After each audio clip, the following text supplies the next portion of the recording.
Para Science Hall. Your victory is our responsibility. Proper guidance of medical engineering undergraduates.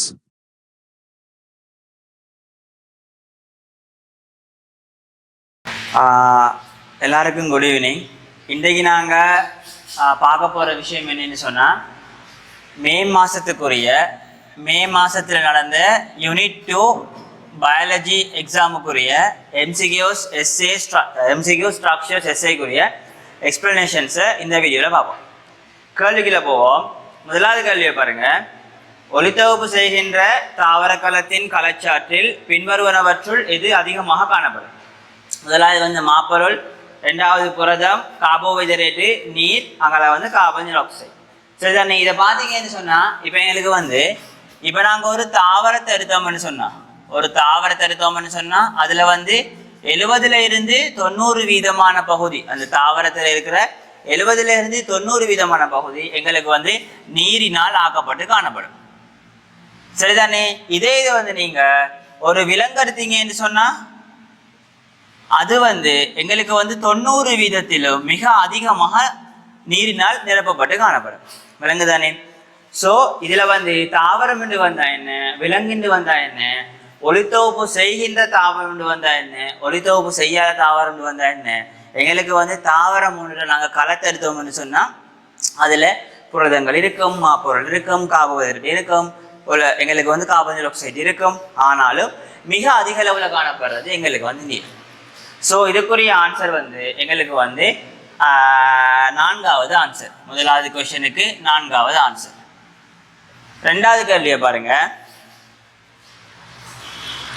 பின்வருவனவற்றுள் carbon, hydrogen, nitrogen ஆகிய மூலகங்களை மாத்திரம் கொண்ட சேர்மம் பின்வருவனவற்றுள் எது? முதலாவது பார்த்தீங்கன்னு சொன்னால் குவானின். இப்போ உங்களுக்கு தெரியும், குவானினை நீங்கள் எடுத்தீங்கன்னு சொன்னால் எங்களுக்கு அடினின், அங்கே அடினின், அடுத்தது தைமீன், அடுத்தது சைட்டோசில், அடுத்தது எங்களுக்கு குவானின், அங்கே யுராசில்.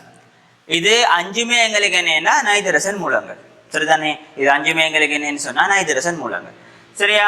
இப்போ இதை பார்த்தீங்கன்னு சொன்னால் நைட்ரசன் மூலங்கள், இது நைட்ரசன் மூலங்கள் இந்த இந்த இந்த அடினின், தைமீன், சைட்டோசில், குவானின், இது 5மே எங்களுக்கு நைட்ரசன் மூலங்கள். அதுலேயும் நாங்கள் இதை மேலதிகமாக பிரிக்கக்குள்ள நாங்கள் 2ஆக பிரிப்போம். ஒன்று பியூரின் இரட்டை வளையம், பிரிமிடின் ஒற்றை வளையம். சரியா? பியூரின் இரட்டை வளையம், பிரிமிடின் ஒற்றை வளையம் நாங்கள் இதை 2ஆக பிரிப்போம். சரிதானே? இதில் நீங்கள் பியூரினை நீங்கள் எடுத்தீங்கன்னு சொன்னால் அதில் உங்களுக்கு வர போகிறது அடினீனும் அங்கே குவானினும். இரட்டை வளையம் என்றக்குள்ள எங்களுக்கு 2 வளையம் வரப்போகுது. சரியா? அங்கே எங்களுக்கு இதுதான் எங்களுக்கு அடினின் இல்லை குவானின். இதே இது நீங்கள் பிரிமிடினை நீங்கள் எடுத்தீங்கன்னு சொன்னால் அதில் உங்களுக்கு வரப்போகிறது சைட்டோசில், அங்கே தைமீன், அடுத்தது உங்களுக்கு யுராசில் வரப்போகுது.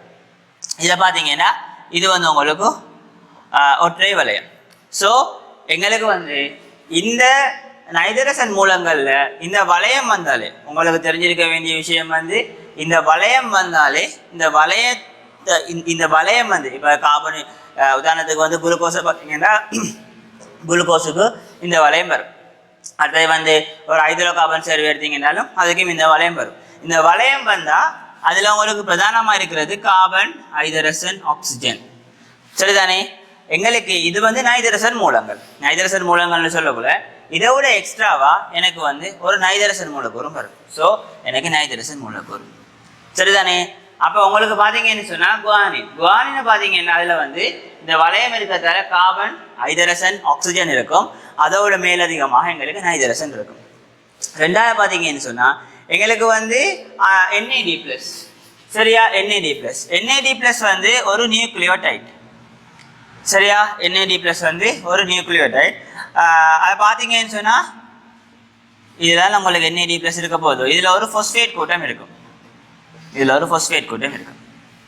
சரிதானே? ஸோ உங்களுக்கு NAD+ ஒரு நியூக்ளியோடைட், நியூக்ளிக் அமிலம் இல்லை, ஒரு நியூக்ளியோடைட். அதை பார்த்தீங்கன்னு சொன்னால் உங்களுக்கு கார்பன் இருக்கும், ஹைட்ரஜன் இருக்கும், ஆக்சிஜன் இருக்கும், அதே மாதிரி உங்களுக்கு பாஸ்பரஸ் இருக்கும். சரிதானே? அப்போ உங்களுக்கு 2ஆவதும் வராது. சரிதானே? அடுத்தது பார்த்தீங்கன்னு சொன்னால் அடினோசின். சரியா? எங்களுக்கு வந்து அடினோசின் என்னண்டா எங்களுக்கு வந்து அடினோசின் என்னண்டா அடினோசின் அடினீன்ல இருந்து அடினீனோட சேர்த்து ஒரு ரைபோஸ் வெல்லம் சேர்ந்தா அதை நாங்க சொல்லுவோம் அடினோசின் சொல்லுவோம். சரியா?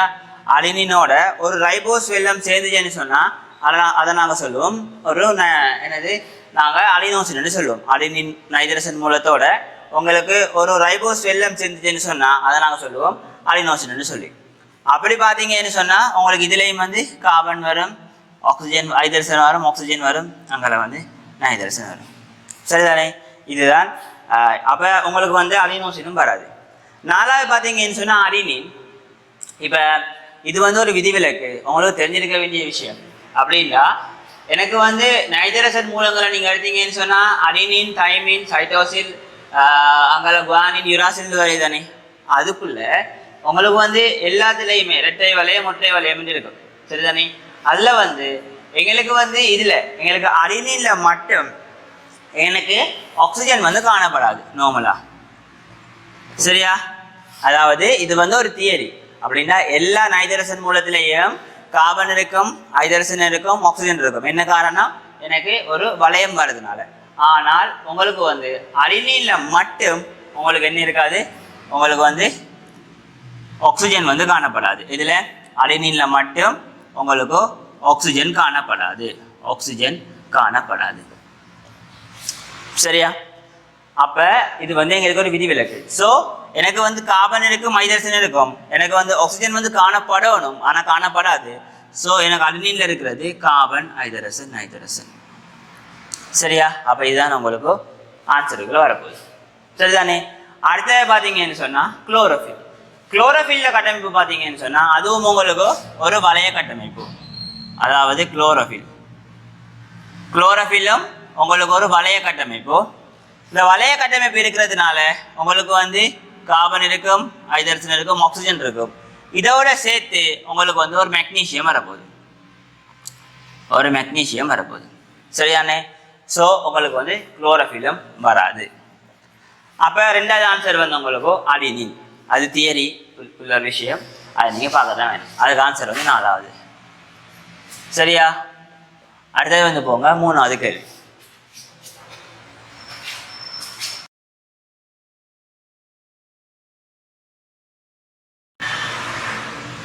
அடுத்தது வந்து பாருங்க 3வது கேள்வி.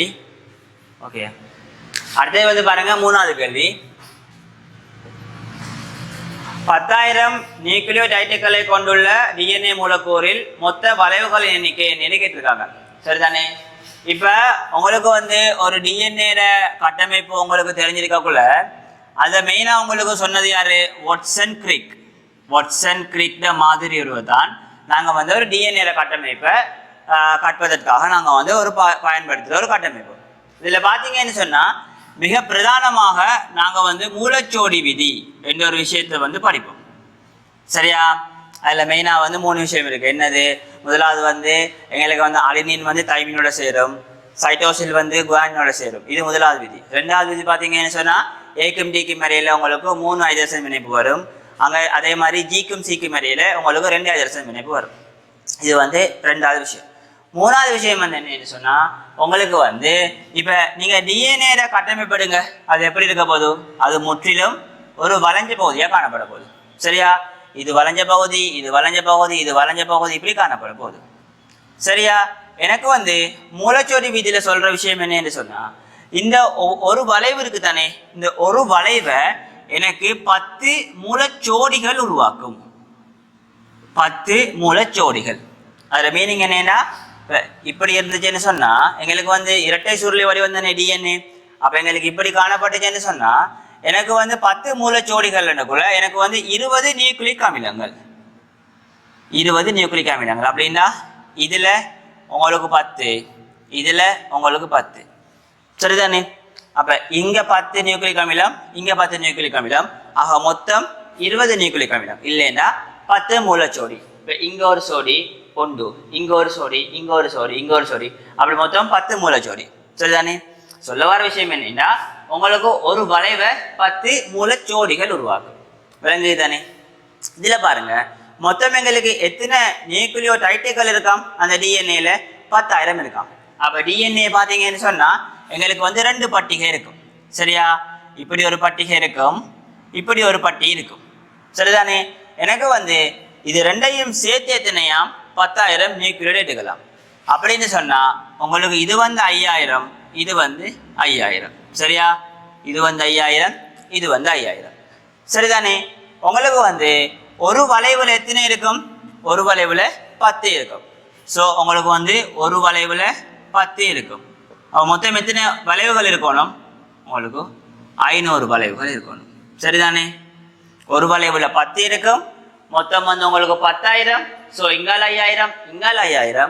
அப்போ அதை நீங்கள் வந்து ஒரு வளைவுல 10 இருக்கும்னு சொல்லக்குள்ள பிரிச்சிங்கன்னு சொன்னால் உங்களுக்கு வந்து மொத்தம் வரப்போது 500 வளைவுகள். அப்போ ஆன்சர் வந்து 3வது.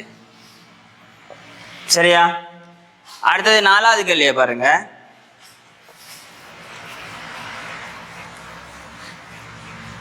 RNA மூலக்கூறுகள் தொடர்பான பின்வரும் கூற்றுக்களுள் சரியானது எது?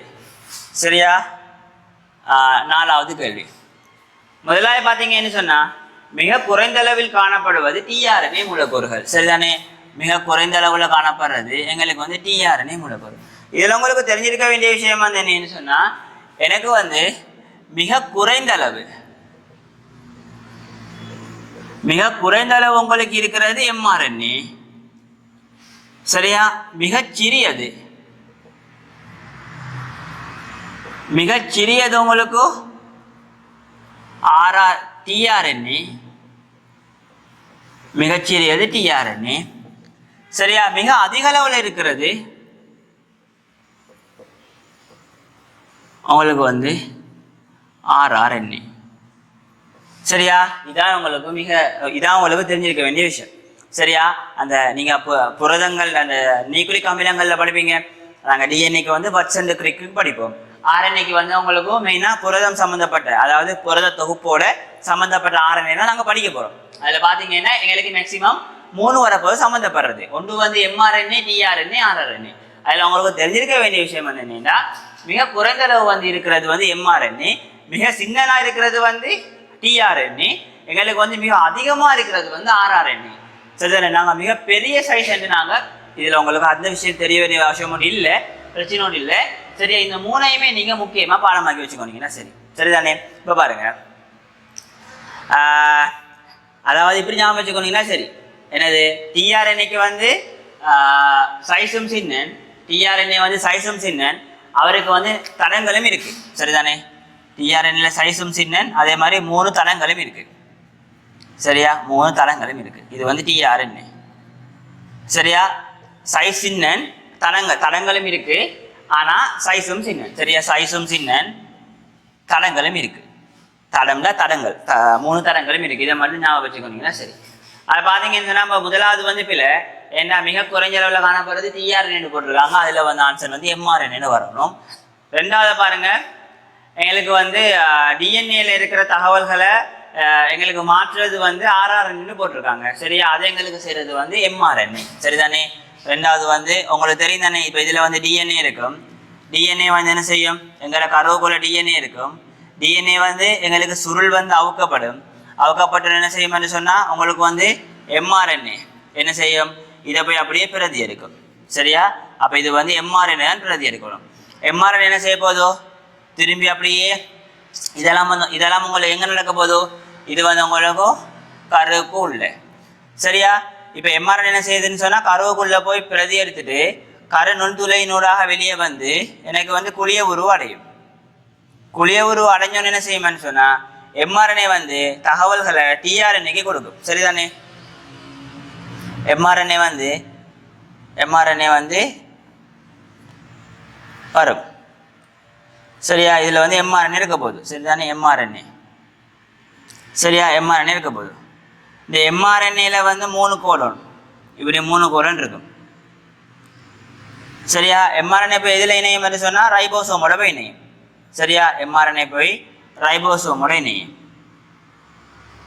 சரிதானே? இப்ப இந்த mRNA இந்த ஒவ்வொரு கோலனும் சரிதானே 3 கோலன் சேர்ந்து ஒரு அமினோ அமிலத்தை தீர்மானிக்கும். அப்படி ஒவ்வொரு கோலனும் ஒவ்வொரு அமினோ அமிலத்தை தீர்மானிக்கும். அப்போ என்ன செய்யணும்னு சொன்னால் டிஆர்என்ஏயால் தீர்மானிக்கப்படுற அமினோ அமிலம் வந்து உங்களுக்கு வந்து ரைபோசோமில் வந்து விடப்படும். சரியா? டிஆர்என்ஏயால் தீர்மானிக்கப்படுற அமினோ அமிலம் வந்து ரைபோசோமில் வந்து விடப்படும். சரிதானே? விடப்பட்ட உடனே உங்களுக்கு என்ன நடக்க போகுது? பல் பெப்டைட்டு தொகுப்பு நடக்க போகுது. இதுதான் பேசிக்கான ஐடியா. அப்போ பார்த்தீங்கன்னு சொன்னால் ரெண்டாவது வந்து பிள்ளை அது எம்ஆர்என்ஏ வரணும். மூணாவது வந்து பார்த்தீங்கன்னு சொன்னால் டிஆர்என்ஏ வந்து நேர்கோட்டு வடிவமாக இருந்த போதிலும் அது வந்து 4 தரங்களை கொண்டு காணப்படும் என்று போட்டிருக்கு. அது வந்து பிள்ளை. சரிதானே? டிஆர்என்ஏ வந்து டிஆர்என்ஏ வந்து எனக்கு வந்து 4 தரங்கள்ன்றது பிள்ளை. அது வந்து எனக்கு 3 தரங்களை கொண்டு தான் காணப்படும். சரிதானே? அதுவும் வந்து பிள்ளை. அடுத்தது வந்து பார்த்தீங்கன்னு சொன்னால் நாலாவது கருவில் இருந்து ரைபோசோமுக்கு வந்து டிஆர்என்ஏ வந்து அமினோ அமிலங்களை காவி கொண்டு போகுமாம் என்று வந்து போகுது. சரிதானே? கருவில் இருந்து ரைபோசோமுக்கு டிஆர்என்ஏ வந்து அமினோ அமிலங்களை காவி கொண்டு போகும். சரிதானே? அப்படின்னு போட்டிருக்கு. சரிதானே? இப்போ பார்த்தீங்கன்னு சொன்னால் இப்போ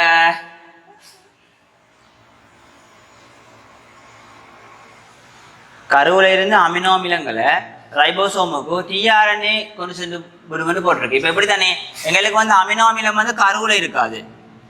எனக்கு வந்து அமினோ அமிலங்கள் கருவில் இருக்காது. அமினோ அமிலங்கள் உங்களுக்கு எங்கே இருக்குமென்னு சொன்னால் உங்களுக்கு வந்து குளிய உருளான் இருக்கும். சரியா? களத்தில் குளிய உருவில் தான் உங்களுக்கு வந்து அமினோ அமிலங்கள் சுயாதீனமாக காணப்படும். அப்போ அந்த சுயாதீனமாக களத்தில் குளிய உருளில் காணப்படுற அமினோ அமிலங்களை டிஆர்என்ஏ கொண்டு போய் என்ன செய்யும்னா ரைபோசோமில் கொண்டு போய் விடும். அப்போ நாலாவது வந்து பிள்ளை. அஞ்சாவது பாருங்க, டிஆர்என்ஏ வந்து மிகவும் சிறிய ஆர்என்ஏ கட்டமைப்பா. சரிதானே? இதான் வந்து உங்களுக்கு மிகவும் சிறிய ஆர்என்ஏ. அப்போ அது வந்து சரி. சரியா? அப்போ உங்களுக்கு ஆன்சர் வந்து இதில் 5வது ஆன்சர். சரியா? ஆன்சர் வந்து 5வது ஆன்சர்.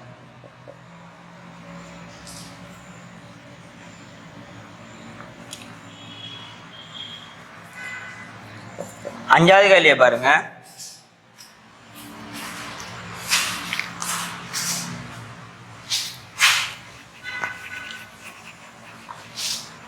நியூக்ளிக் அமிலங்களின் அமிலத்தன்மைக்கு காரணமானது எது? சரிதானே? முதலாவது பார்த்தீங்கன்னு சொன்னால் தைமின், சைட்டோசில். இப்போ நீங்கள் நியூக்ளிக் அமிலத்தை எடுத்தீங்கன்னு சொன்னால் எப்படி இருக்க போதோ இதில் வந்து உங்களுக்கு ரைபோஸ் வெள்ளமாக இருக்கலாம், இல்லைன்னா டிஆக்சி ரைபோஸாக இருக்கலாம். ஒன்று வந்து ரைபோஸ், அடுத்தது வந்து டிஆக்சி ரைபோஸாக இருக்கலாம். இதில் பார்த்தீங்கன்னா நைட்ரசன் மூலம், இதில் பார்த்தீங்கன்னா ஃபோஸ்பேட் கூட்டம் இருக்கும். ஃபோஸ்பேட் கூட்டம் எப்படி இருக்கும்னு சொன்னால் இப்படி தான் இருக்க போதும். சரியா? PO4 இதில் வந்து H இருக்கும், இதில் வந்து H இருக்கும், இதில் வந்து H இருக்கும். சரிதானே?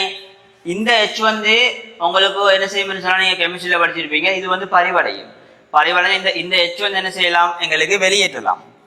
ஸோ என்ன செய்யும்னு சொன்னால் இந்த H வந்து வெளியேற்றின எப்படி போகுது? H+ஆக போகுது.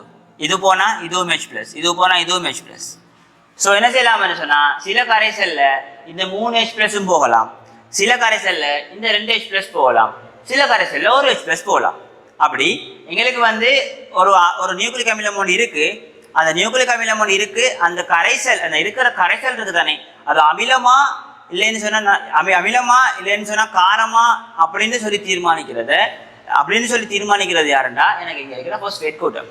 விளங்குதா? இப்போ இந்த கரைசல்ல போறீங்க, அந்த கரைசலுக்கு இந்த PO4 H3PO4 இந்த ஹைட்ரஜன் வந்து அந்த கரைசலுக்கு வந்து இழக்கப்பட்டுச்சுன்னு சொன்னா அந்த கரைசல் வந்து அமிலமாக கருதப்படும். ஸோ எனக்கு வந்து என்ன கேள்வின்னு சொன்னா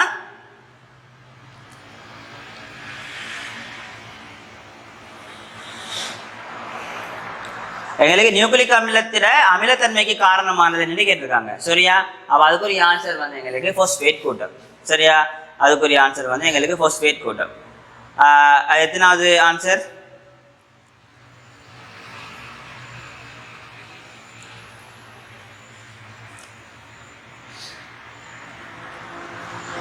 அஞ்சாவது ஆன்சர். சரியா? அப்போ அஞ்சாவதுக்கு 5வது ஆன்சர்.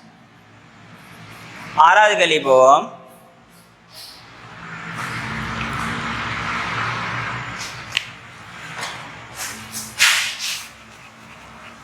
ஆறாவது கேள்வியை பாருங்க.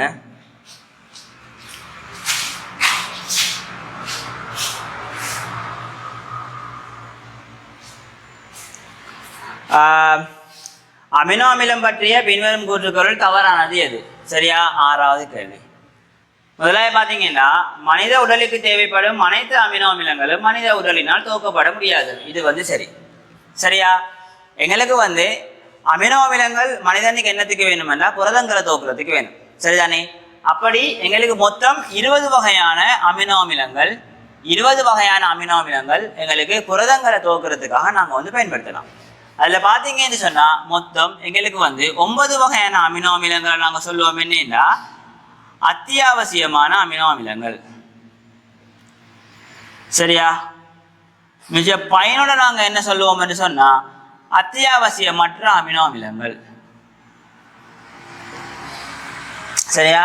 இந்த 9 வந்து நாங்கள் என்ன சொல்லுவோம் வந்து அத்தியாவசியமான அமினோ அமிலங்கள், மற்றது வந்து அத்தியாவசியமற்ற அமினோ அமிலங்கள். அதில் மீனிங் வந்து என்னன்னா அத்தியாவசியமானேன்னா உங்களுக்கு என்னத்துக்கு அத்தியாவசியமானேன்னு சொன்னால் நீங்கள் இந்த 9 வகையான அமினோ அமிலங்களையும் நீங்கள் உணவின் மூலம் மாத்திரம்தான் பெற்றுக்கொள்ள முடியும். விளங்குதா?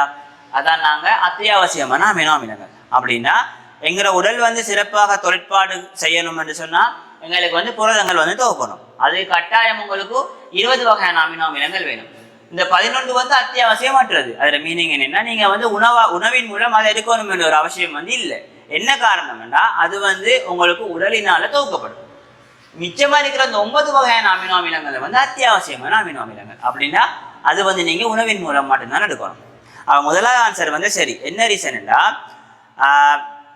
மனித உடலுக்கு தேவைப்படும் அனைத்து அமினோ அமிலங்களும் மனித உடலினால் துவக்கப்பட முடியாது. அனைத்துமே மனித உடலால் துவக்கப்பட இயலாது. சிலது துவக்கப்படலாம், சிலது துவக்கப்பட இயலாது. ரெண்டாவது பார்த்தீங்கன்னு சொன்னா 20 வகையான அமினோ அமிலங்கள் மாத்திரமே புரதங்களை உருவாக்குகின்றன. இது வந்து சரிதானே?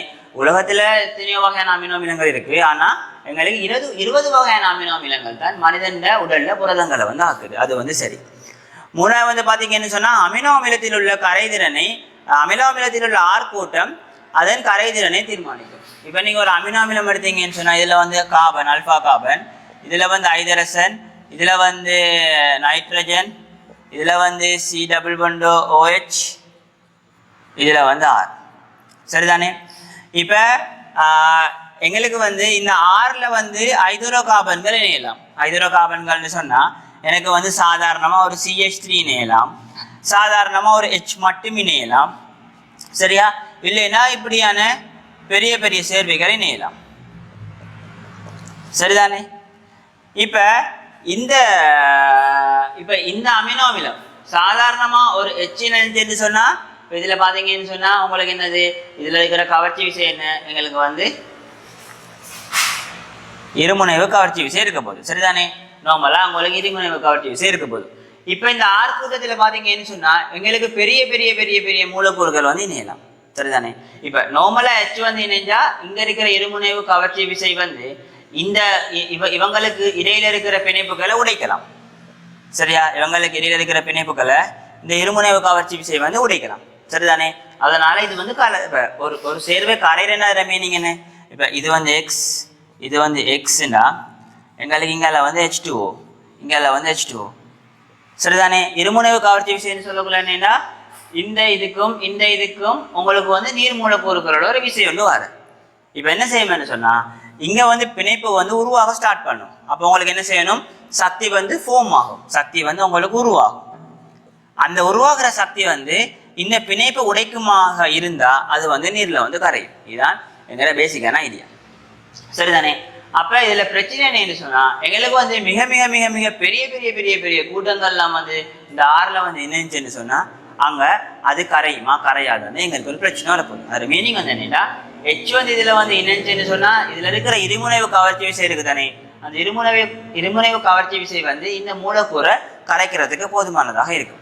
இது வந்து மிக மிக பெரிய மூலக்கூறுகள் வந்து இந்த ஆறுல இணையும்னு சொன்னா இப்ப வர கவர்ச்சி விசை வந்து எங்களுக்கு போதுமானதாக இருக்குமான்னு எங்களுக்கு சொல்ல தெரியாது. அப்ப இதுல கரைதிறன் வந்து எங்களுக்கு ஆர் கூட்டத்துல யார் இணைகிறாங்களோ அவங்கள பொறுத்து அந்த அமினோ அமிலம் வந்து கரையுமா அந்த அமினோ அமிலம் வந்து கரையாதான்னு தீர்மானிக்கப்படும். அப்ப அது வந்து சரி.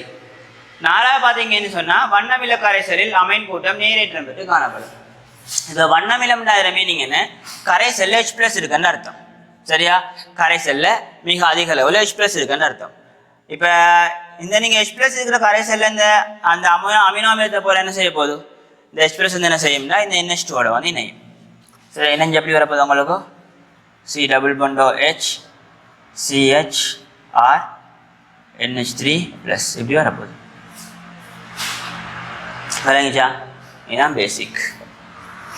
அப்போ உங்களுக்கு வந்து வண்ணமில கரைசல்ல அமைன் கூட்டம் வந்து நீரேற்றம் பெற்று காணப்படும். சரி, அதே பார்த்தீங்கன்னு சொன்னா வன்கார கரைசலில் கார்பாக்சைல் கூட்டம் நீரேற்றம் பெற்று காணப்படும். இப்போ நீங்க ஒரு வன்கார கரைசல் சரியா, இப்போ இது எடுங்களேன், இது எடுத்தீங்கன்னா HR இது வந்து NH2. வன்கார கரைசல்ல மீனிங் என்ன? கரைசல்ல மிக அதிக அளவு OH மைனஸ் இருக்கும். சரிதானே? இந்த OH மைனஸ் இருக்க போதும். இப்போ இவரை பார்த்தீங்கன்னா இவர் வந்து மூலம், இவர் வந்து அமிலம். இவர் மூலம்னா மீனிங் என்ன? H பிளஸ் வந்து இப்போ கரைசல்ல H பிளஸ் இருந்தா அந்த H பிளஸ் வந்து ஏற்பார், அதான் இவர் மூலம்னு நாங்கள் சொல்லுவோம். சரியா? கரைசல்ல H பிளஸ் இருந்தா அந்த H பிளஸ் வந்து இவர் ஏற்பார். ஸோ இவரை நாங்கள் மூலம்னு சொல்லுவோம். இவரை நாங்கள் சொல்லுவோம் வந்து அமிலம். ஏன் இவரை நாங்கள் அமிலம்னு சொல்லுவோம்னா எனக்கு என்ன செய்வார்னா H பிளஸ் வந்து இழப்பார், இவர் வந்து H பிளஸ் வந்து இழப்பார். ஸோ உங்களுக்கு வந்து இங்கே OH மைனஸ் இருக்கு, இங்கே H பிளஸ் வந்து இழக்கப்பட போகுது. சரி, என்ன இது வந்து அமிலமாக வேலை செய்யப்பட போகுது. அப்போ இங்கே இருக்கிற H பிளஸ் வந்து என்ன செய்ய போகுது? வெளியே போக போகுது. சரியா? H பிளஸ் வந்து உங்களுக்கு வெளியே போனால் எப்படி வர போதும்? உங்களுக்கு வந்து CH NH2 R C double பண்டோ மைனஸ்னு வரப்போகுது. H பிளஸ் வெளியே போயிட்டு தானே, C டபுள் பண்டோ மைனஸ், இந்த OH மைனஸோட இந்த வெளியே போன H பிளஸ் வந்து சேர்ந்து உங்களுக்கு H2O. ஸோ ஆன்சர் வந்து என்னன்னு சொன்னால் இதில் என்ன போட்டிருக்குன்னு சொன்னால் எங்களுக்கு வந்து கார்பாக்சைல் கூட்டம் வந்து நேரேற்றம் பெற்று காணப்படும்னு போட்டிருக்கு. அது வந்து பிள்ளை கார்பாக்சைல் கூட்டம் மறையேற்றம் பெற்று காணப்படும். அப்போ அது வந்து பிள்ளை. அப்போ உங்களுக்கு ஆன்சர் வந்து 5வது. தவறான தானே கேள்வி. ஸோ ஆன்சர் வந்து 5வது. அடுத்தே வந்து 7வது பாருங்க.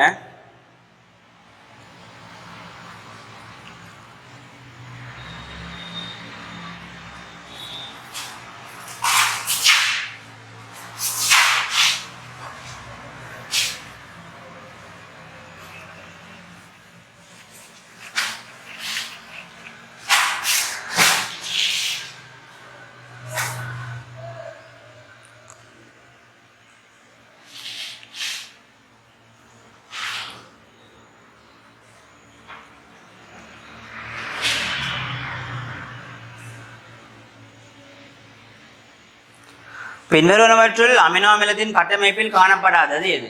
சரியா? இது உங்களுக்கு தெரியும் தானே. கார்பன், இந்த இருக்கு நைதரசன், ஐதரசன், ஆர் கூட்டம், பிறகு வந்து என்னது ஒரு கார்பாக்சைல் கூட்டம் வரும். பெப்டைட் பிணைப்பு காணப்படாது, அதான் ஆன்சர். ஏன்னா பெப்டைட் பிணைப்பு உங்களுக்கு காணப்படுறது வந்து ஒரு பாலிபெப்டைடில். சரியா? ஒரு அமினோ அமிலத்தில் காணப்படும் பெப்டைட் பிணைப்பு. பெப்டைட் பிணைப்பு ஒரு அமினோ அமிலத்தில் காணப்படாது. சரிதானே? ஏனென்றா 2-3 அமினோ அமிலம் சேர்ந்து 2-3 அமினோ அமிலங்களுக்கு இடையில தான் உங்களுக்கு என்ன வரணும்? பெப்டைட் பிணைப்பு வரணும். அப்போ ஒரு தனி அமினோ அமிலத்தில் பெப்டைட் பிணைப்பு இருக்குமானா இருக்காது. அப்போ அது வந்து பிள்ளை. கார்பாக்சைலிக் கூட்டம் இருக்கு, அமைன் கூட்டம் இருக்கு, ஹைட்ரோ கார்பன் வந்து வரலாம், இதில் வந்து வரலாம். பாஸ்பேட் கூட்டம், இந்த ஆர் கூட்டத்தில் வந்து ஹைட்ரோ கார்பன்கள் தானே, அப்படி ஹைட்ரோ கார்பன்கள் வந்து இணையலாம். அப்படி சில டைப் இணைய கூட்டத்தில் உங்களுக்கு பாஸ்பேட் கூட்டம் காணப்படலாம். ஆனால் பெப்டைட் பிணைப்பு காணப்படுறதுக்குரிய சாத்தியமே இல்லை. சரியா? ஒரு புரதத்தில் பெப்டைட் பிணைப்பு காணப்படும், ஒரு பல்பெப்டைட்ல பெப்டைட் பிணைப்பு காணப்படும், ஆனால் ஒரு தனி அமினோ அமிலத்தில் காணப்படாது. அப்போ ஆன்சர் வந்து 1வது. 7வதுக்கு 1வது. 8வது பாருங்க. புரத கட்டமைப்புகள் பற்றிய பின்வரும் கூற்றுகளுள் சரியானது எது? முதலான கட்டமைப்புகள் புரதங்களின் தொழிற்பாட்டு கட்டமைப்புகள் ஆகும். சரிதானே? இப்ப நீங்க புரதத்தில கட்டமைப்பு எடுத்தீங்கன்னா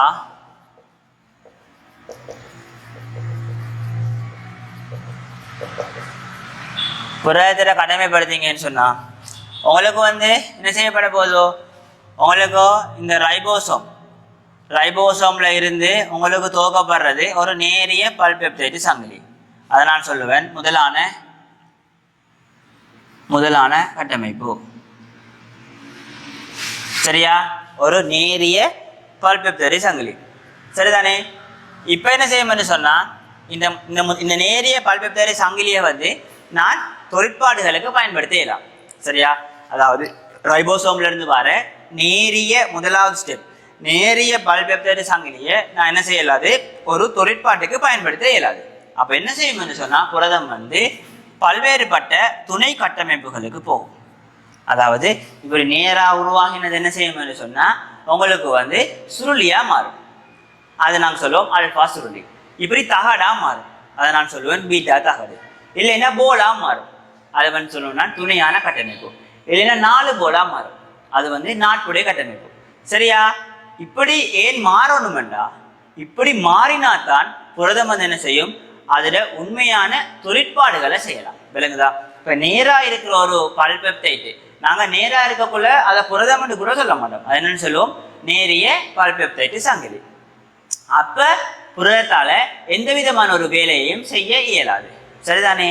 இப்ப அந்த நேரியான பல்பெப்டைட் சங்கிலி வந்து என்ன செய்யணும்னு சொன்னா உங்களுக்கு வந்து உங்களுக்கு எப்படி போகலாம், ஒன்று வந்து துணையான கட்டமைப்புக்கு போகலாம், இல்லைன்னா புடையான கட்டமைப்புக்கு போகலாம், இல்லைன்னா நாட்புடை கட்டமைப்புக்கு போகலாம். சரிதானே? இது வந்து உங்களுக்கு அல்பா சுருளி, பீட்டா தகடு, இது வந்து உங்களுக்கு கோளப்புரதம், இது வந்து உங்களுக்கு 4 கோளப்புரதம். சரிதானே? இது எப்படி போகுதுன்றது உங்களுக்கு தெரிஞ்சிருக்கும். அதாவது ஹைட்ரஜன் பிணைப்புகள், பிறகு வந்து வண்டர்வால்ஸின் கவர்ச்சி விசை, அப்படி எக்ஸ்ட்ராவா வர கவர்ச்சி விசைகளால இப்படி முதலான கட்டமைப்புகள் இப்படி சுருளடைஞ்சு காணப்பட போகுது. அது உங்களுக்கு தெரிஞ்சுக்க நாங்கள் அங்கால பார்ப்போம். முதலான கட்டமைப்புகள் புரதங்களின் தொழிற்பாடு கட்டமைப்புகளாகவும் பிள்ளை. என்ன ரீசன்னா முதலாவது வந்து பிள்ளை என்ன ரீசன், உங்களுக்கு வந்து முதலான கட்டமைப்புகள் தொழிற்பாட்டு கட்டமைப்புகளாக கருதப்படுறது இல்லை. ஏன்னா எந்த விதமான தொழிற்பாடையும் செய்யாது.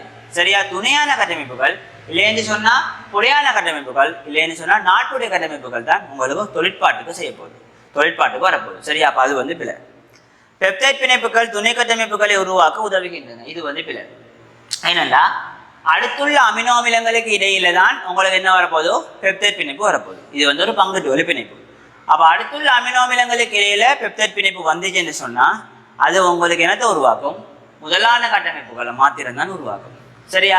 இந்த முதலான கட்டமைப்புகள்ல இருந்து துணையான கட்டமைப்புகள் வாரத்துக்கு உங்களுக்கு பிரதானமா ஹெல்ப் பண்ண போறது என்னன்னு சொன்னா உங்களுக்கு துணையான கவர்ச்சி விசைகள், அதாவது துணையான பிணைப்புகள், H பிணைப்புகள், அயன் பிணைப்புகள், இதுகள் தான் வரப்போகுது. ஸோ ரெண்டாவது பாருங்க, பெப்டைட் பிணைப்புகள் துணை கட்டமைப்புகளை உருவாக்க உதவுகின்றன. பிள்ளை அல்பா சுருளி, பீட்டா தகடு ஆகியன ஹைட்ரஜன் பிணைப்புகள் நிலைநிறுத்தப்படும். வந்து சரி சரிதானே? இப்படி நேரா இருந்தது இப்படி சுருளியா மாறுது. அப்ப என்ன செய்யணும், இப்ப நீங்க சும்மா ஒரு சுருளியை இப்ப பீட்டா தகடுன்னா என்ன, இதானே தகடு, இப்படி வந்து ஸ்டெப் மாதிரி இப்படி வந்து இப்படி வந்து இப்படி வந்து இப்படி இதானே தகடு. அப்ப இப்ப நேரா இருந்த கயிறு வந்து என்ன செய்ய போதோ இப்படி இப்படி இப்படி இப்படி வருது.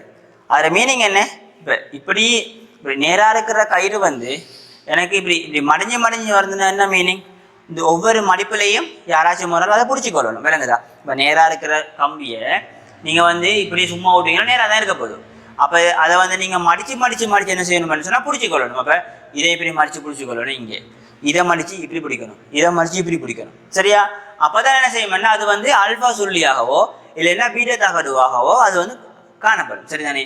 இப்படி நான் அந்த கையால பிடிக்கிற இந்த வேலையை யாரு செய்யறேன்னா ஹைட்ரஜன் பிணைப்புகள். விளங்குதானே? அப்ப அது வந்து சரி.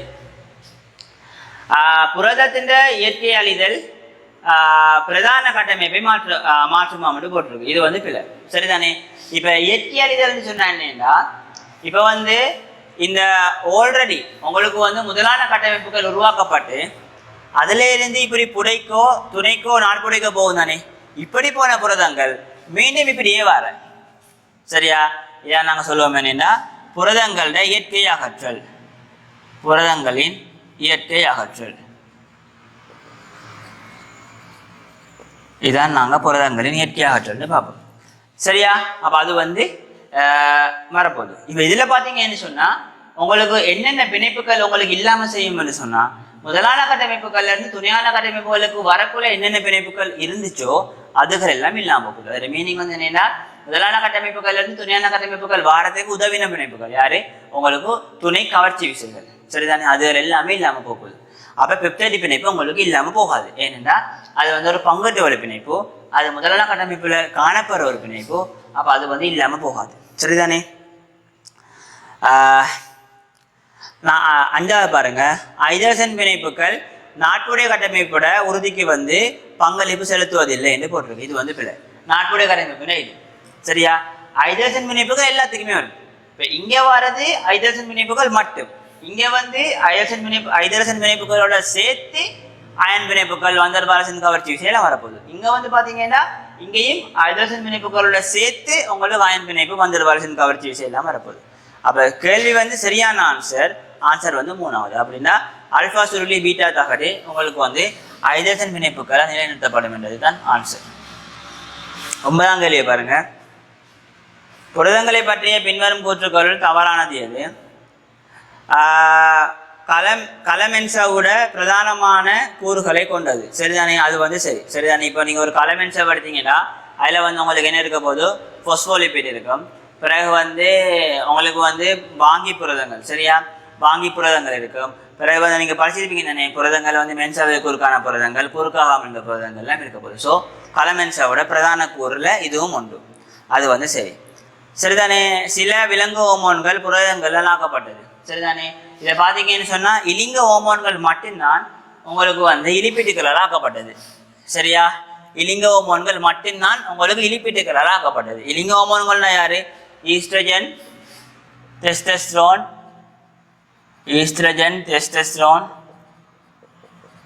ப்ரொஜெஸ்ட்ரோன்,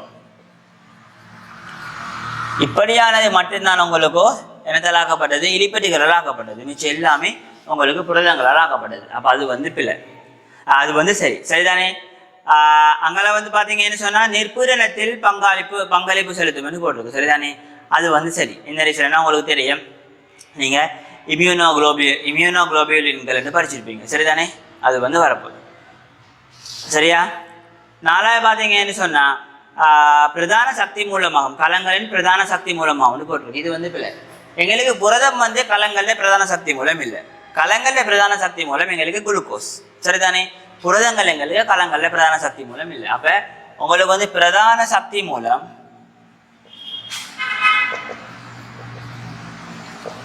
மூலம் குளுக்கோஸ். சரியா? அப்ப அது வந்து சரி. அதே வந்து பாத்தீங்கன்னு சொன்னா பல பல்பெப்டைட்டுகளால் புரதமாக்கப்பட்டுள்ளது. இது வந்து சரிதானே. பல்பெப்டைட்டுகளால் தான் எங்களுக்கு வந்து புரதம் வந்து ஆக்கப்பட்டு காணப்படும். அப்ப எங்களுக்கு தவறான கேள்வி ஆன்சர் கேட்டிருக்காங்க. அப்படின்னு சொன்னா பிரதான சக்தி மூலம் புரதம் என்றது பிள்ளை. பிரதான சக்தி மூலம் எங்களுக்கு கார்போஹைட்ரேட்டு. 10வது கேள்வியை பாருங்க. பின்வரும் படத்தில் வகை குறிக்கப்படும் பிணைப்பு எது? சரிதானே. இது டிரெக்டான கேள்வி. என்னது? பெப்டைடு பிணைப்பு. சரிதானே. இது வந்து அந்த படத்தை பார்த்தீங்கன்னா இதுதான் அந்த படம். அப்படின்னா கார்பன், இது வந்து NH2H R டபுள் பண்டோ H. சரியா? இந்த இதுக்கும் இடையில வர பிணைப்பு. சரிதானே. இது வந்து ஒரு பெப்டைடு பிணைப்பு. சரியா? அப்போ ஆன்சர் வந்து 3வது. 10வதுக்கு ஆன்சர் வந்து 3வது. சரியா? அது வந்து ஒரு பெப்டைடு பிணைப்பு. சரிதானே. அடுத்தே பாருங்க 11வது கேள்விய. பின்வருவனவற்றுள் எது ஒரு புரதம் அன்று? சரியா? முதல்ல பார்த்தீங்கன்னு சொன்னா த்ரிப்சினோஜன். த்ரிப்சினோஜன் யாரு? எங்களுக்கு த்ரிப்சின் என்ற ஒரு நொதியத்தின் முன்னோடி நொதியம். சரிதானே. த்ரிப்சின் எங்களுக்கு என்ன செய்யும்? த்ரிப்சின் வந்து எங்களுக்கு புரத சமன்பாடு. சரியா? சதையில இருக்கு காணப்படும் எங்களுக்கு வந்து புரத சமன்பாடு. த்ரிப்சினோஜன் வந்து த்ரிப்சின் என்ற நொதியத்திட முன்னோடி. சரியா? இது வந்து உங்களுக்கு என்னன்னா புரதம். த்ரிப்சினோஜனும் புரதம், த்ரிப்சினும் புரதம். சரிதானே. அது வந்து சரி. புரதம் அன்று, அப்ப பிள்ளை, புரதம் இல்லை. அது வந்து ஒரு புரதம். ஸோ ஆன்சர் வராது. அங்கெல்லாம் பார்த்தீங்கன்னு சொன்னா கைட்டின் வந்து உங்களுக்கு ஒரு பல் சக்கரைட்டு. சரியா? கைட்டின் வந்து நைதரசனை கொண்ட ஒரு பல் சக்கரைட்டு. இது வந்து உங்களுக்கு எதில் காணப்படும்னு சொன்னா பங்கசுகளில் கலச்சுவரிலையும் எங்களுக்கு வந்து ஆத்ரோபோடாக்கள புறவன் கோட்லையும் காணப்படும். 3வது பார்த்தீங்கன்னு சொன்னா அல்புமின் வந்து ஒரு கொண்டு செல்லல் புரதம். அது வந்து சரி. 4வது பார்த்தீங்கன்னா ஹீமோகுளோபின், அதுவும் வந்து என்னது? எங்களை குருதியில வந்து ஆக்சிஜனை கொண்டு செல்றதுக்கு பயன்படுத்தப்படுற ஒரு கொண்டு செல்லல் புரதம். அதுவும் சரி. 5வது பார்த்தீங்கன்னா இன்சுலின். இது வந்து ஒரு ஹோமோன். உங்களுக்கு சொன்னானே இலிங்க ஹோமோன்கள் மட்டும்தான் எங்களுக்கு இலிப்பிட்டு, மிச்சம் எல்லாமே எங்களுக்கு புரதம். அப்போ அது வந்து சரி. அப்போ உங்களுக்கு புரதம் அல்லாதது எதுன்னு கேட்டால் கைட்டின். அப்போ 2வது ஆன்சர். 11க்கு 2வது ஆன்சர். 12வது கேள்வியை பாருங்க. பின்வரும் மூலகங்களில் எது எல்லா புரதத்தின் மூலக்கூறுகளாக காணப்படும்? மூல பார்த்தீங்கன்னு சொன்னா calcium, nitrogen, sulphur, phosphorus, iron. இப்போ எல்லா புரதத்திரை மூலக்கூறாக காணப்படும் குறைஞ்சு பார்த்தீங்கன்னா கார்பன் NH2 C டபுள் பண்டோ H பிறகு வந்து என்னது R பிறகு வந்து H. சரியா? இப்ப எல்லா புரதத்திலையும் வந்து இதான் மிக என்ன சொல்றது ஒரு அத்திவாரமான ஒரு கட்டமைப்பு. சரியா? மிக அடிப்படையான கட்டமைப்பு இதுதான். அப்ப எல்லா புரதத்திலையும் கார்பன் இருக்கும், எல்லா புரதத்திலையும் நைட்ரஜன் இருக்கும், எல்லாத்துலயும் ஹைட்ரஜன் இருக்கும், ஆக்சிஜன் இருக்கும், எல்லாமே இருக்க போகுது. இப்ப இந்த ஆறுல வந்து சில டைம் கால்சியம்னா அந்த ஹைட்ரோ கார்பனோட சேர்ந்து கால்சியம் இணையலாம், பாஸ்பேட் இணையலாம், எதுவும் இணையலாம். அப்ப எல்லாத்திலையும் காணப்படுற கூரண்டுக்குள்ள உங்களுக்கு வரணும் ஹைட்ரஜன் கார்பன் ஆக்சிஜன். சரிதானே? அப்ப உங்களுக்கு ஹைட்ரஜன் கார்பன் ஆக்சிஜன் எல்லாம் போடையில நைட்ரஜன் மட்டும் தான் போட்டிருக்கு. அப்ப ரெண்டாவது ஆன்சர் 12வது. சரியா? அடுத்தது வந்து பாருங்க 13வது. உரிய இலையம் தொடர்பாக பின்வரும் கூற்றுக்கள் தவறானது எது? சரியா? முதலாவது பாருங்க, அது உயிர் உள்ளது. சரியா? எங்களுக்கு வந்து உரிய இலையத்துல இருக்கிற அநேகமான பகுதிகள் வந்து உயிர் உள்ளது. சரியா? நாங்கள் உரிய இலையத்தை உயிர் உள்ளது தான் இருப்போம். அப்படின்னா உங்களுக்கு தெரியும், உரிய நெய்யரி குழாய் மூலகம், தோழமை கலங்கள், துணைக்கலங்கள், நெய்யரி குழாய் மூலகம், துணைக்கலங்கள், உரிய நார், உரிய புடைக்கல விலையம். இதுல பாத்தீங்கன்னா நெய்யரி குழாய் மூலகம் உயிருள்ளது, துணைக்கலம் உயிருள்ளது, உரிய புடைக்கல விலையம் உயிருள்ளது. சரிதானே? இதான் பேசிக்கான ஐடியா. அப்ப இந்த உரிய இலையத்தை நாங்க என்ன எடுப்போம்?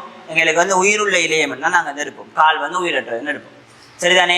ஏன்னா காலில் பாத்தீங்கன்னா கால்லையும் வந்து உயிருள்ள இலையங்கள் இருக்கு. அப்படின்னா கால் குலட்போலி, கால்கலன் மூலகம், கால்நார், இது மூணுமே உயிரற்றது.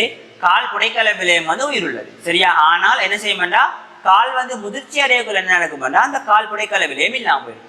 சரிதானே? அதனால முதிர்ச்சி அடைஞ்ச காலை பார்த்தீங்கன்னா உங்களுக்கு வந்து கால் புடைக்கல விலையம் இருக்காது. அப்ப கால் வந்து என்னது, எங்களுக்கு உயிரற்ற ஒரு இலையம். ஆனா எங்களுக்கு உரியம் அப்படி இல்லை. உரியத்துல வந்து எல்லாமே உயிர் உள்ளதுதான். அடுத்தது வந்து நார்களை கொண்டு காணப்படும் உங்களுக்கு வந்து உரிய நார்கண்ட ஒரு பகுதியே இருக்கு. அப்ப அதுவும் வந்து சரி. சரியா? ஒளித்தொகுப்பு விளைபொருட்கள் உரியத்தினூடாக சுக்ரோஸ் வடிவத்தில் கடத்தப்படும். அது வந்து பிள்ளை. சரியா? சரிதானே? சுக்ரோஸ் வடிவத்தில் குளுக்கோஸாக துவக்கப்பட்டு உங்களுக்கு சுக்ரோஸை தான் போகுது. சரியா? துவக்கப்படுறது குளுக்கோஸ், கொண்டு செல்லப்படுறது சுக்ரோஸ், சேமிப்பு வந்து மாப்பொருள். சரிதானே? அடுத்த மூணாவது வந்து சரி.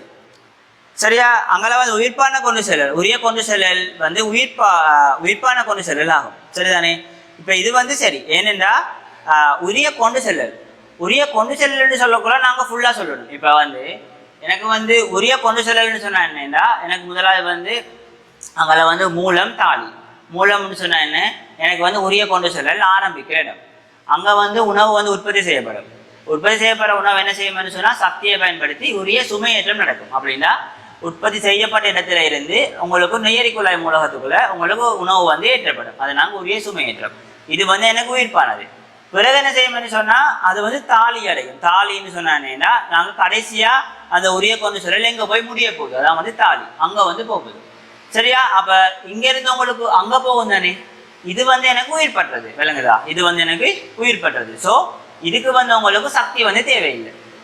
அதுக்கு பிறகு வந்து அந்த தாலியில இருந்து, சரியா, அப்ப அந்த தாலியை அடைஞ்ச உடனே அங்க இருக்கிற நெய்யரி குழாய் மூலகத்துக்குள்ள இருந்து என்ன செய்யணும், உணவு வந்து எங்களுக்கு தாலியில இருக்கிற பகுதியை கொண்டு போறதுக்கு எனக்கு வந்து ஒரு சக்தி வந்து வேணும். அதனால சொல்றது உரிய சுமை இறக்கும். சரிதானே? இப்ப நீங்க உரிய கொண்டு செல்லல்னு சொல்லக்குள்ள இது எல்லாத்தையுமே சேர்த்துதான் நாங்க வந்து பேச போறோம். அப்படின்னா உரிய சுமையேற்றம், இதுக்குள்ளால கொண்டு செல்லப்படுறது, அதாவது நெய்யரி குழாய் மூலகத்துக்குள்ளான கடத்தல், உரிய சுமை இறக்கம், இது மூணையும் சேர்த்து தான் நாங்கள் சொல்ல போகிறோம் எங்களுக்கு உரிய கொண்டு செல்லல்னு சொல்லி. ஸோ அதை பார்த்தீங்கன்னு சொன்னால் எனக்கு வந்து சரி என்னென்னா இது வந்து ஒரு உயிர்ப்பான செயற்பாடு தான். அஞ்சாவது பாருங்க, உரிய கொண்டு செல்லல் இரவில் மாத்திரம் நடைபெறும். இது வந்து பிள்ளை. சரியா? உரிய கொண்டு செல்லல் வந்து வெவ்வேறு நாளில் வெவ்வேறு வேலைகளில் எல்லா டைம்லையும் நடக்கப்படும். சரியா? வெவ்வேறு திசைகள் நடக்கப்படும். வெவ்வேறு நாளில் வெவ்வேறு நேரங்களில் வெவ்வேறு திசையில் எனக்கு உரிய கொண்டு செல்லல் நடக்கும். சரிதானே? எனக்கு ஸ்பெஷலான ஒரு டைம் ஒன்று இல்லை. விளங்குது தானே? பகல்ல வந்து உரிய கொண்டு செல்லல் வந்து மிக அதிகமா இருக்கும். ஏன்னா பகல்ல வந்து ஒளித்தொகுப்பு நடக்கும். ஒளித்தொகுப்பு நடந்துச்சுன்னு சொன்னா மிக அதிகமான உணவு உற்பத்தி செய்யப்படும். அப்ப மிக அதிகமா இருக்கும். சரியா, எங்களுக்கு சூரிய ஒளி மிக அதிகமா கிடைச்சா எங்களுக்கு வந்து உரிய கொண்டு செல்லல் மிக அதிகமா இருக்கும். ஆனா இரவுல வந்து உரிய கொண்டு செல்லல் குறைவுன்னு சொல்லலாது. சரிதானே? அப்ப அது வந்து எனக்கு வந்து பிள்ளை. அப்ப ஆன்சர் வந்து 5வது. கேட்ட கேள்வி தவறானது. ஸோ உங்களுக்கு ஆன்சர் வந்து 5வது 13வது.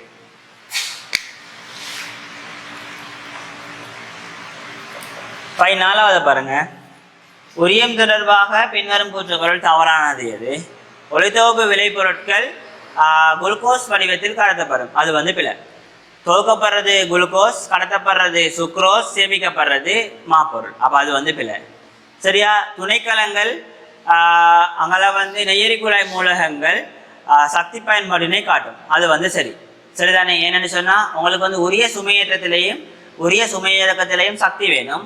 அந்த உரிய சுமையேற்றமும் உரிய சுமையிறக்கமும் உங்களுக்கு செய்கிறது எங்கேன்னு சொன்னால் உங்களுக்கு துணைக்கலங்கள்லையும் அடுத்தது வந்து நெய்யரி குழாய் மூலகத்திலையும். அப்போ அது வந்து சரி. இரண்டு திசைகள்லையும் எங்களுக்கு வந்து கொண்டு செல்லல் நடைபெறலாம் என்று போட்டிருக்கு. அது வந்து சரி. சரிதானே? ஏன்னா எங்க எனக்கு உணவு உற்பத்தி செய்யப்படுதோ அங்க இருந்து எங்க எனக்கு உணவு தேவைப்படுதோ அங்க வந்து கடத்தப்படும். சரிதானே? அதனால எங்களுக்கு இரு திசைன்னு சொன்னா கீழே இருந்து மேலே போகலாம், மேல இருந்து கீழே போகலாம். சரிதானே? அப்ப எங்களுக்கு உணவு எங்க உற்பத்தி செய்யப்படுறது என்றதான் இதுல விஷயமே தவிர அது வந்து இப்ப நீர் மாதிரி இல்லை. ஏன்னா நீர் வந்து எப்படி ஒரு திசை, ஏன்னா மண்ணில் மட்டும்தான் நீர் இருக்கு. அப்போ மண்ணில் இருந்தால் நாங்கள் தெரிஞ்சாலும் மேலே தான் போகணும், வேற வழியே இல்லை. ஆனால் உணவு கொண்டு செல்லலாம் அப்படி இல்லை. ஏன்னா காலையில் சூரியன் வந்து இங்கால நிற்கும். அப்போ இங்கால படுறாக்கள் வந்து மிக அதிக அளவில் உணவு உற்பத்தி செய்வாங்க. அப்போ என்ன செய்யணும்? இங்கே இருந்து உணவு வந்து மேலே போகும். இப்போ மத்தியானத்தை பார்த்தீங்கன்னா சூரியன் மேலே நிற்கும். அப்போ வந்து டிரெக்டாக சூரிய ஒளி கிடைக்கும் மேலே இருக்கிறார்களுக்கு. அப்போ இப்போ யார் உணவு உற்பத்தி செய்வாங்க? மேலே இருக்கிறார்கள். சரி, அப்படி எங்களுக்கு ஒவ்வொரு நாளைக்கும் மாறப்போகுது. அப்போ அது வந்து பிழை. அது வந்து சரி. அதே வந்து பார்த்தீங்கன்னு சொன்னால் உரியம் ஜிம்னஸ்பெர்ம் வித்துக்களில் காணப்படாது. இது வந்து சரி. சரியா? என்னன்னு சொன்னால் எனக்கு வந்து காலும் உரியமும் வந்து அப்படின்னா விருத்தி அடைஞ்ச காலும் விருத்தி அடைஞ்ச உரியமும் எங்களுக்கு மிக பிரதானமாக என்னத்தில் காணப்படும்? அங்கியஸ்பெர்மில் காணப்படும். சரியா? நாங்கள் பூக்கும் தாவரங்கள் என்ன பிரிப்போம் தானே? ஒன்று வந்து ஜிம்னஸ்பெர்ம், அடுத்தது வந்து அங்கியஸ்பெர்ம். சரிதானே? அப்படி நாங்கள் ஜிம்னஸ்பெர்ம் பண்ணி பிரிப்போம், அங்கியஸ்பெர்ம் பண்ணி பிரிப்போம். அப்படி பிரிக்கக்குள்ள உங்களுக்கு வந்து அங்கியஸ்பெர்மில் தான் இந்த உரிய இலையம் காணப்படும். அதே மாதிரி கால்கலன் மூலகம், கால் வந்து காணப்படும் ஜிம்னஸ்பெர்ம்ல, ஆனால் வந்து கால்கலன் மூலகம் அதுகள் காணப்படுறது உங்களுக்கு வந்து இதில் அங்கியஸ்பெர்ம்ல. சரிதானே? அப்போ அது வந்து பிள்ளை. அதே வந்து பார்த்தீங்கன்னு சொன்னால் உரிய இலையத்தில் நார்கள் காணப்படலாம். சரி, அது வந்து சரி. அப்போ 14வதுக்குரிய ஆன்சர் வந்து உங்களுக்கு முதலாவது ஆன்சர் தவறானது கேட்டிருக்காங்க.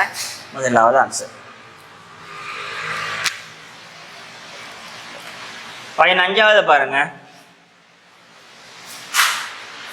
தாவரங்களில் கார்போஹைட்ரேட்டுகள் கொண்டு செல்லப்படும் பிரதான வடிவம் எது? சுக்ரோஸ். முதலாவது ஆன்சர். சரியா? 16வது பாருங்க.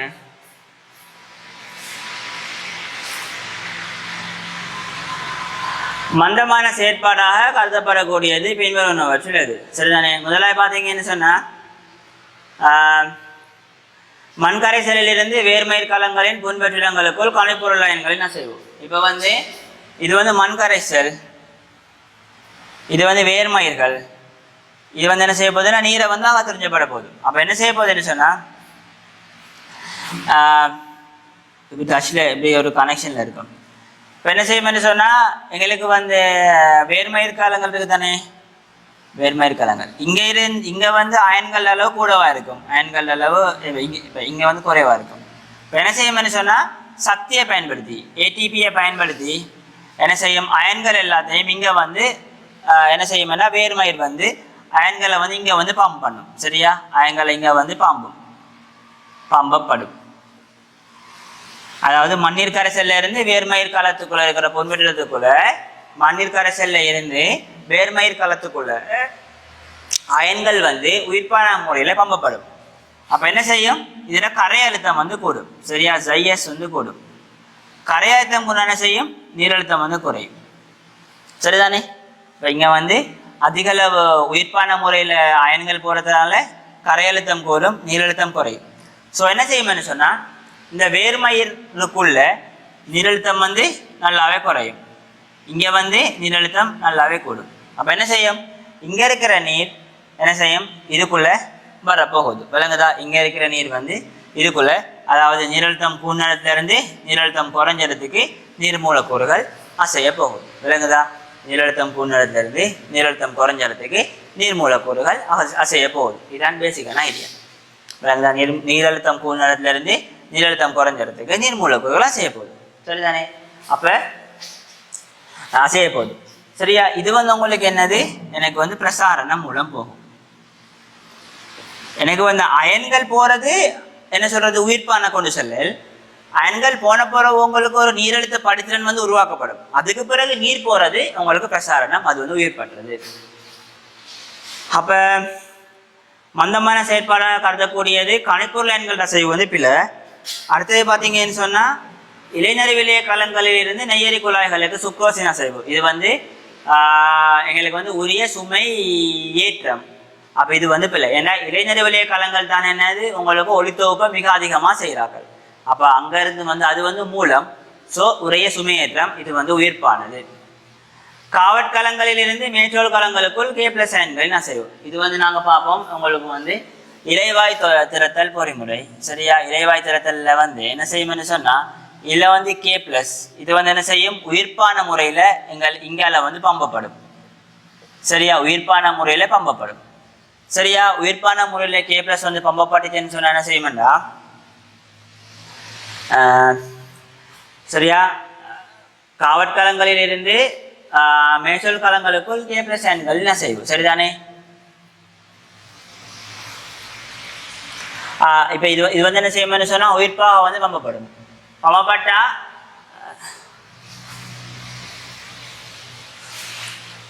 மூணாவது, சரி மூணாவது விடுங்க, நாலாவது பாருங்க. நாலாவது வந்து இது என்னது, ஒரு நெய்யரி குழாய் மூலகத்திலிருந்து அடுத்த நெய்யரி குழாய் மூலகத்துக்கு சுக்ரோசின் அசைவு. இது வந்து உயிர்பற்றது. சரி. அஞ்சாவது வந்து கலச்சுவாசம். கலச்சுவாசம் வந்து எங்களுக்கு உயிர்ப்பானது. சரி தானே? கலச்சுவாசம் தானே, குளுக்கோஸ்ல இருந்து உங்களுக்கு ஆக்சிஜனை வந்து குளுக்கோஸ்ல இருந்து நீங்கள் வந்து சக்தியை வந்து எடுக்கணும். அப்போ உங்களுக்கு வந்து சக்தி கட்டாயம் தேவை அதுக்கு. அப்போ அது வந்து வராது. சரிதானே? இப்போ இதை பார்த்தீங்கன்னு சொன்னால், இப்போ காவற்கலங்களிலிருந்து மேற்றோல் கலங்களுக்குள் K+ அயன்கள் அசைவு. இது வந்து மாறி வந்திருக்கணும். சரிதானே?